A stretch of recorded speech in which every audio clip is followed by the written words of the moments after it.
Good morning, this is Araya. How's everyone doing today? So I've been a little bit quiet because I've been kind of rejuvenating and getting settled and getting organized. I still feel like I'm in the process of finding a routine, and but things are going really well. Things are flowing and happy and all those wonderful things. So I asked a question last week, what is karma? And I got a lot of different answers, including the actual literal definition, which is action. Well, that's a literal definition in Sanskrit, what the word itself means. I also got a wide variety of different answers. So today I'm going to talk about my perception of what karma is and things that I have been learning and contemplating about karma. This is going to be in a few different parts, and today, the part one today is just going to be to talk about the concept of karma and figure out what karma is, although the deeper we go and in consideration to everyone's free will and subjective truth, I will say that the karma can be just said to be one of those mysteries of life, you know. So karma in Sanskrit does literally translate to action. It's also known as karman, or in Pali kama, which is very similar to the word karma. In Buddhist tradition, karma refers to action driven by intention, and that leads to future consequences. So it's not just the action itself, but the intention behind the action. So it would be the difference between if some billionaire donated $1 million to some kind of fundraiser in order to get a tax break, as opposed to somebody who only has like $300 in their account and lends someone $100 to pay a bill. You know what I mean? The intentions are different. The situations are different. It's all about the intention, and the intention, I would imagine, of the second person would be to help their friend because they love them. So with this Buddhist tradition, there are some who believe also that these intentions are considered to be the deciding factor in the cycle of rebirth. If we dive a little bit deeper, there's 3 types of karma in the Hindu tradition. There's prarabdha karma, which is encompasses all of the karma we created in this lifetime. Then there's sentient karma, which encompasses all of the karma from all of our previous lives. And then there's agami karma, which results from current decisions we've made and actions that we're currently taking. So, there's a distortion in the idea of karma where people think it has to do with deservedness. It's about the polarity of good, bad, punishment, reward. That's really a Western construct, and it doesn't, this is the concept that says that for every thing a person does, there's an equal energetic response on some level. And now this is close to being true, but it's a distortion. It doesn't account for all the people out there that are kind of mean-spirited and very successful, nor does it account for good-hearted people who go through a great deal of suffering. So there's another idea of karma I'm about to take a sip and talk about. Another perspective of karma is that it's like this blemish or cord attached to the human energy system. And this perspective definitely carries some weight. And, this has to do with the law of the universe that says that whatever energy you put out into the world will come back to you in some form. So the idea of, having karma be some kind of blemish or cord, or perhaps it's just nothing negative. It's just something that's on our energy field. I have a little story to go along with that, and this accounts for karma lifetime after lifetime as well. So Kelly and I were watching a video with this medium, Liz Cross, and she was talking about the Presley family. She was talking to Lisa Marie Presley on the other side. And when she was talking to Lisa Marie, she was explaining that she never really knew her father. You know, there is a very strong karmic energy involving addiction on in that family line. So she grew up not really knowing her father and not really bonding with any of her family. You know, she talked about she was mostly raised by a hired help.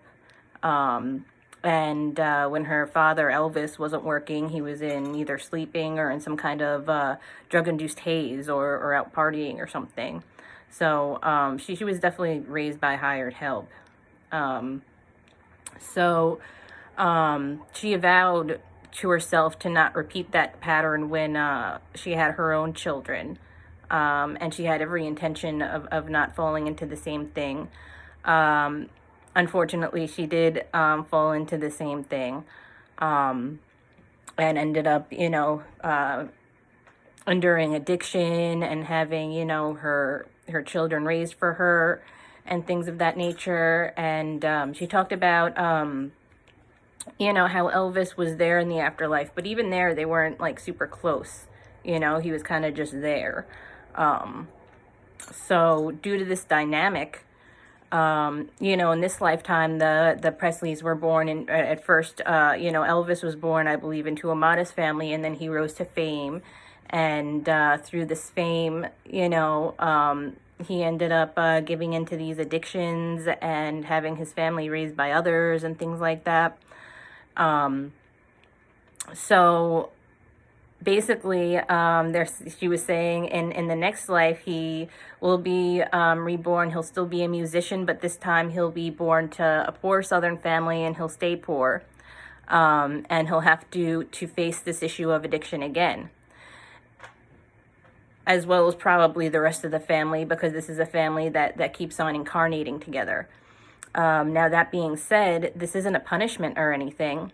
On a soul level, the Presleys chose this issue of addiction to transcend and to live many different lifetimes having to face addiction until they transcend it.